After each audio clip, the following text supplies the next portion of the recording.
அனைவருக்கும் வணக்கம். உலகளாவிய அளவில் மலர் மருந்துகளை கொண்டு போய் சேர்ப்போம். வீட்டுக்கு ஒரு மலர் மருத்துவரை உருவாக்குவோம்.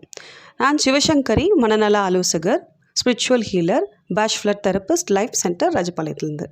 மீண்டும் உங்கள் எல்லாரையும் இந்த காணொலி மூலமாக சந்திக்கிறதுல ரொம்பவே சந்தோஷம். நான் இன்றைக்கி உங்களோட டிஸ்கஸ் பண்ண போகிற டாபிக் பார்த்திங்கன்னா, நம்மளோட சேனலில் மோர் தென் 450 வீடியோஸ் வரைக்கும் இருக்குது. இதில் மேக்ஸிமம் ஒரு 380 வீடியோஸ் வந்து நம்ம மலர் மருந்துகளை பற்றி தான் சொல்லியிருக்கிறோம். ஆனாலும் புதுசாக நிறைய பேர் பார்க்குறவங்களுக்கு இன்னமுமே கூட மலர் மருந்துகள் மீது ஒரு ஆழமான புரிதல் இல்லாமையே இருக்குது. ஸோ அதுக்காக தான் அவங்களுக்கு எந்த அளவுக்கு கொண்டு போய் மலர் மருந்துகள் மேலே ஒரு நல்ல புரிதலை ஏற்படுத்த முடியும் அப்படின்னு யோசித்த போது உங்களோட இன்னும் கொஞ்சம் பாயிண்ட்ஸ் வந்து ஷேர் பண்ணால் மலர் மருந்துகளை பற்றி இன்னும் ஆழமான ஒரு புரிதல் ஏற்படும் அப்படிங்கிறதுக்காக தான் இந்த வீடியோவை நான் ரெடி பண்ணியிருக்கேன். அதாவது மலர் மருந்துகள் பொதுவாகவே என்கொயரி பண்ணுறவங்க எப்படி கேட்குறாங்க அப்படின்னா, எனக்கு வந்து பார்த்திங்கன்னா பல மாதங்களாக ஆஸ்துமா பிரச்சனை இருக்குது.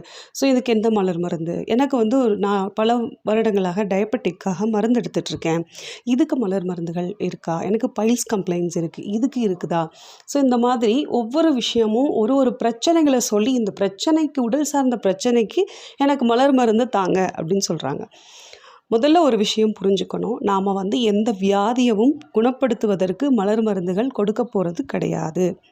ஆனால் இந்த வியாதியோடு கஷ்டப்பட்டுட்டு இருக்கிற அந்த நபர் மனதளவில் எந்த ஒரு துயர நிலையில் இருக்கிறாரு, இல்லை அவர் வந்து எந்த ஒரு பிரச்சனையை ஃபேஸ் பண்ணுறாரு, இல்லை இந்த உடல் ரீதியான இந்த பாதிப்பு வந்ததுக்கப்புறம் இவரோட மனநிலையில் என்ன மாதிரியான ஒரு நெகட்டிவ் தாட்ஸ் அவருக்கு ப்ரொடியூஸ் ஆகி ஒரு கஷ்டத்தை கொடுத்துட்டு இருக்கு அப்படின்னு பார்க்கணும். இது இன்னும் கொஞ்சம் புரிகிற மாதிரி சொல்லணும் அப்படின்னா, ஒருத்தருக்கு வந்து பல வருடங்களாக பார்த்திங்க அப்படின்னா பைல்ஸ் தொந்தரவு இருந்துகிட்டே இருக்குது. அதாவது மூலம் பௌத்திரம் சொல்லுவோம் இல்லையா, அந்த மாதிரியான பிரச்சனைகள். ஸோ அவர் வந்து எப்போ பார்த்தாலும் வெளிச்சூழலில் இரிட்டேட் ஆகிட்டே இருக்கிற மாதிரி ஒரு மனநிலையை வந்து காமிச்சிட்டே இருப்பார். பேசும்போது கூட நெத்தியெல்லாம் சுருக்கி சாதாரணமான ஒரு கான்வர்சேஷனையே கூட அவங்க இரிட்டேட்டிங்காகவே பேசுவாங்க. ஒரு மாதிரி ஏதாவது ஒரு கேள்வி கேட்கணுன்னா என்னன்னு கேட்குறதுக்கு பதிலாக என்னென்னு அழுத்தமாக கேள்வி கேட்குறது. ஸோ ரொம்ப அவங்களோட ஒரு வார்த்தைகளும் ரொம்ப த்ரோவாக இருக்கிற மாதிரி இருக்கும், நார்மலாக இருக்கிற மாதிரி இருக்காது.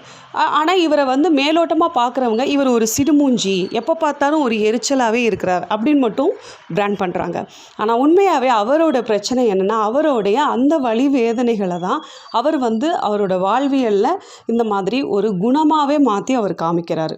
ஸோ இப்போ தன்னோட வாழ்வியலில் ஒரு மாற்றம் ஆயிருக்கு இல்லையா, இவருக்கு ஒரு வியாதி ஏற்பட்டு அதன் மூலமாக அவரோட வாழ்க்கையில் ஒரு மாற்றம் வருது. இது வந்து ஒரு உதாரணத்துக்கு தான் சொல்கிறேன். இது போல் எல்லா விஷயத்துக்கும் பொருந்தும். நம்மளுடைய உடலில் ஏதேனும் ஒரு பிரச்சனை வருது அப்படின்னா அது வந்து நம்ம மனதிலையும் இன்ஃப்ளூயன்ஸ் ஆகி அது நம்மளோட வாழ்வியல்லையும் நம்ம அதை காமிப்போம். ஸோ இந்த மாதிரி இருக்கக்கூடிய விஷயங்களுக்கு தான் நம்ம மலர் மருந்து கொடுக்குறோம். அப்போது அந்த எரிச்சல் அடையும் நபர் எதுக்காக பண்ணுறாரு அப்படின்னு சொல்லி பார்க்கும்போது, அவர் வந்து தன்னோட கண்ட்ரோல் மீறி வரக்கூடிய விஷயங்களை என்ன பண்ணிகிட்ருக்காரு அப்படின்னா, தன்னோட வாழ்வியலில் அந்த விஷயத்தை வந்து பிரதிபலிச்சுட்டே இருக்கிறாரு. ஸோ அப்போ அவருக்கு ஆப்வியஸாக அந்த இடத்துல நமக்கு செரிப்ளம்ங்கிற ஒரு மலர் மருந்தை நம்ம கொடுக்க வேண்டிய சூழல் வருது. இது ஒரு உதாரணத்துக்கு நான் உங்களுக்கு சொல்கிறேன். இதே போல தான் ஒவ்வொரு வியாதிகளும் நம்ம சொல்லும் பொழுது அந்த வியாதியை நம்ம பார்க்குறது கிடையாது. அந்த வியாதி அவருக்கு வந்ததுக்கப்புறம் அவர் என்ன மாதிரியெல்லாம் தன்னோட வாழ்வியலை மாற்றிருக்கிறாரு அவருக்கு தெரியாமையே அப்படிங்கிற ஒரு விஷயத்தை தான் நம்ம ஆலோசனை மூலமாக அவங்களுக்கும் புரிய வச்சு அவங்களுக்கான மலர் மருந்துகள் எது அப்படிங்கிறதையும் நம்ம சூஸ் பண்ணி தரோம். ஸோ இதை உட்கொள்ளும் போது என்ன ஆகுது அப்படின்னு பார்த்தா, அவருடைய வியாதி தோன்றின ஒரு இடம் அப்படின்னு இருக்கும். அது வந்து அவரோட ஃபுட் ஹேபிட்டாக இருக்கலாம், இல்லை அவரோட லைஃப் ஸ்டைலாக இருக்கலாம். ஸோ இதில் அவர் என்ன மாற்றங்களை பண்ணணும் அப்படிங்கிற ஒரு விஷயத்த சொல்லி அதை அவர் வந்து மாற்றம் பண்ணுவதற்கான ஒரு மனநிலையை இந்த மலர் மருந்துகள் அவங்கள தோற்றுவிச்சு இது அவங்களே தான் செய்வதற்கும் அது உறுதுணையாக இருக்கும். இப்படித்தான் மலர் மருந்துகள் ஒரு வியாதியின் பின்னணியில் வேலை செய்யுது.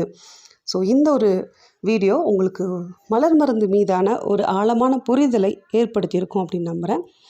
அடுத்த வீடியோக்களில் இதே மாதிரியான உங்களுக்கு தேவையான தகவல்களோடு நான் சந்திக்கிறேன். உங்களுக்கு ஆலோசனை தேவைப்படும் பட்சத்தில் ஸ்க்ரீனில் தெரிகிற நம்பர் 7708871224 அப்படிங்கிற எண்ணுக்கு நீங்கள் வாட்ஸ்அப் பண்ணி உங்களோட ஸ்லாட்ஸை புக் பண்ணிவிட்டு நீங்கள் நேரடி ஆலோசனையோ தொலைபேசி மூலமாகவோ இல்லை வீடியோ கால் மூலமாகவோ உங்களோட ஆலோசனையை பெற்றுக்கொள்ளலாம். நன்றி, வணக்கம். சிவசங்கரி.